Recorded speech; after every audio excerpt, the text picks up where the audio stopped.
Baik,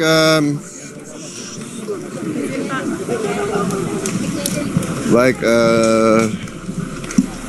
Terima kasih saudara-saudara. Saya baru saja tiba dari Mesir, ya, Sharm el-Sheikh.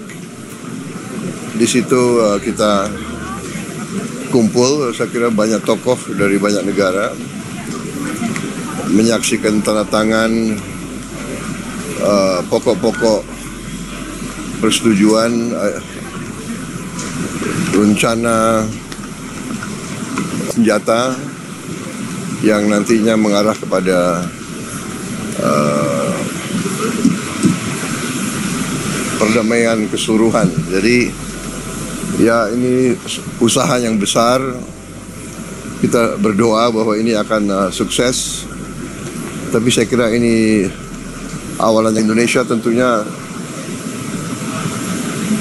selalu diajak untuk ikut mendukung proses besar ini, dan memang ini tekad kita sebagai bangsa, tekad saya. Puluhan tahun saya membela Palestina, puluhan tahun sejak saya masih muda. Kita terus-menerus mendukung kemerdekaan Palestina